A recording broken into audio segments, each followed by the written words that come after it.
আমি আর কথা বাড়াবো না। সকলকে বাসার থানা কৃষক শ্রমিক জনতা লীগের পক্ষ থেকে শুভেচ্ছা জানিয়ে আমার কথা শেষ করছি। আসসালামু আলাইকুম। ভাই আমার এই পর্যায়ে বক্তব্য উপস্থাপন করার জন্য আমি অনুরোধ করছি সখীপুর উপজেলা কৃষক শ্রমিক জনতা লীগের উপদেষ্টা জনাব জসিম স্যারকে।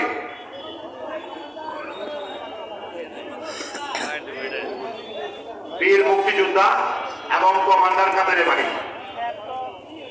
আসসালামু আলাইকুম ওয়া রাহমাতুল্লাহি ওয়া বারাকাতুহু। মুহাম্মাদুর রাসূলুল্লাহ রাসূলুল কারীম। আজকের এই বিশাল জনসভার সম্মানিত সভাপতি এবং অন্যান্য নেতৃবৃন্দ, তৎসঙ্গে উপস্থিত প্রিয় দেশবাসী, দুটি কথা বলতেই হয়।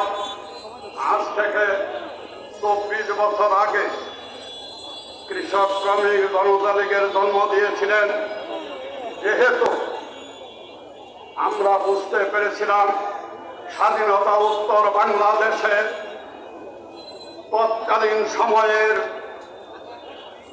রেড ক্রসের সময়ে, রিলিফ কমিটির সময়ে আওয়ামী লীগের সাথে আমাদের সুসম্পর্ক রাখা সম্ভব হয়নি। আমরা যুদ্ধ করেছিলাম 9 মাস দেশমাতৃকার জন্য, বঙ্গবন্ধুর ডাকে সাড়া দিয়ে দেশকে মুক্ত করে। কিন্তু পরক্ষণে এরপরে দেখেছি আওয়ামী লীগের নেতৃবৃন্দ দেশের মানুষের কথা ভুলে তাদের ভাগ্য রচনার পথে গিয়েছে। তখন থেকে আমাদের সম্পর্ক নষ্ট হয়ে গিয়েছিল।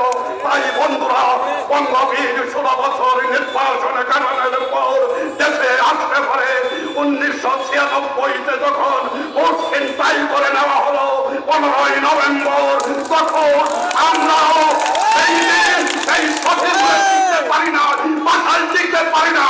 সেদিন স্বাধিকার বাধ্যে গিয়ে সিদ্ধান্ত নিয়েছিল বঙ্গবীর কাছের থেকে দলের জন্ম দিবেন। তাই 1999 সালের 24শে ডিসেম্বর কৃষক শ্রমিক জনতা লীগের জন্ম দিয়ে আজ 24টি বছর পথ হেঁটে চলেছে।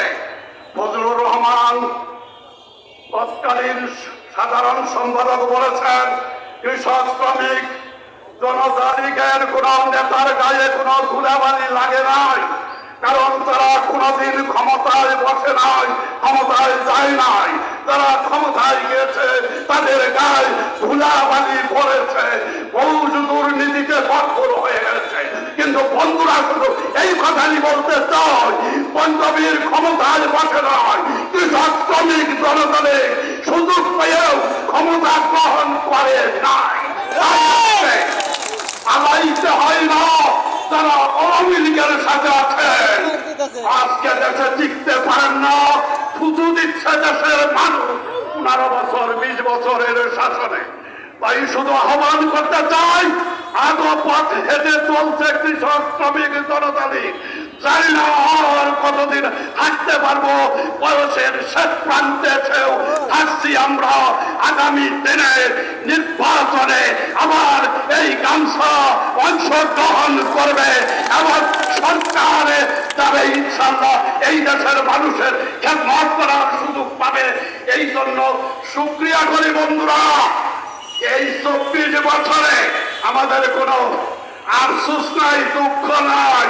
কিন্তু যারা ক্ষমতায় থেকেছেন 15 বছর 20 বছর, আজকে আফসোসে যারা সম্পর্ক রাখেন আল্লাহ রাসূলের হাজির, তারা এই দুনিয়ার বুকে তাদের সাথে মহব্বত রাখবেন, তাদের সাথে চলবেন।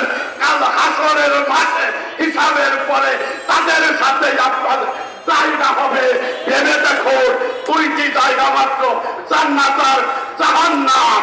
যারা এই ক্ষমতা এই দুনিয়ায় জাহান্নাম হয়ে গেছে, তাদের সাথে থেকে লাভ নাই বন্ধুরা। আল্লাহ রাসূলের হাদিস পরিষ্কার বলা আছে, দুনিয়ার মানুষ, বাংলাদেশের 17 কোটি মানুষ দেখতে পারবে কাল হাসরের মাঠে কে কোথায় আছে। তাদের সাথে মহব্বত রাখে আমি আপনাদের কাছে অনুরোধ করব, অন্তত বঙ্গবীর তাদের সিদ্দিকীকে সাহায্য করুন, দোয়া করুন, মহব্বত রাখেন। দেখবেন কাল হাসরের মাঠে মহান নেতাদের সাথে হিসাবের পরে জান্নাতে। এই বলেই আমি আমার বক্তব্য শেষ করছি। সবাইকে অসংখ্য ধন্যবাদ। আসসালামু আলাইকুম ওয়া রাহমাতুল্লাহি ওয়া বারাকাতুহু।